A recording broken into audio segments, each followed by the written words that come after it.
So I'm going to make some flavoured oil to go on top of a chicken that I'm going to roast in the oven. So I've got a tiny little food processor, but any blender will do. I've put in some sea salt and a couple of lovely juicy cloves of garlic. I've got some parsley from the pots. I've been into the garden and found some sage and some rosemary, and my favourite is thyme. Now, any combination of herbs, they can be dried, they can be from the garden, it doesn't matter. You don't even need the herbs. Then I'm going to add a squeeze of lemon juice. Oops.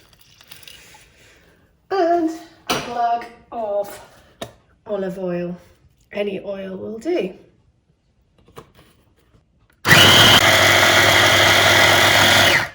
Okay, so I'm going to roast a chicken, but to save time in the oven, the easiest thing to do is spatchcock it and literally get hold of your chicken from the supermarket and you cut down the back.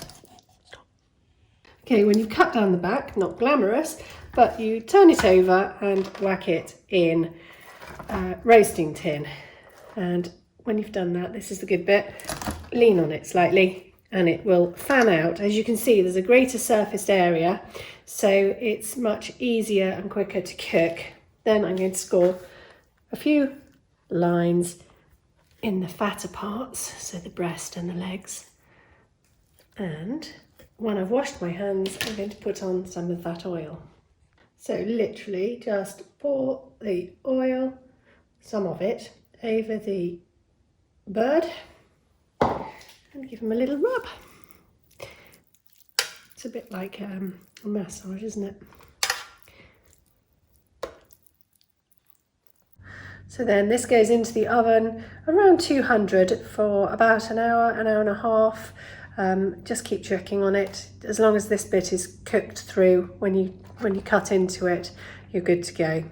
Okay, so with the oil, the leftover oil, I'm going to roast up some vegetables. I've got peppers, courgette, aubergine, onion, tomatoes.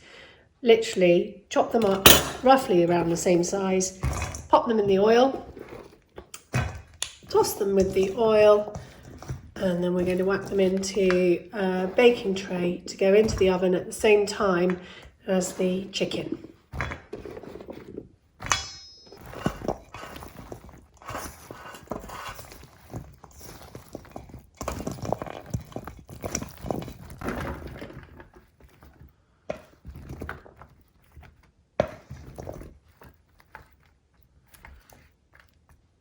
Okay, I did only use one courgette, one red onion, one aubergine and one of each of the peppers, but I've got enough roasted veg for 2 trays. Because it's roasted, you want to avoid piling it on top of each other because you actually want the vegetables to catch a little bit and become a little bit charred on the edges. So spread them out in a single layer if you can. So the chicken only had about an hour in the oven, and as you can see, the meat's just falling off and the juices are clear. That's the way to tell that your chicken's cooked.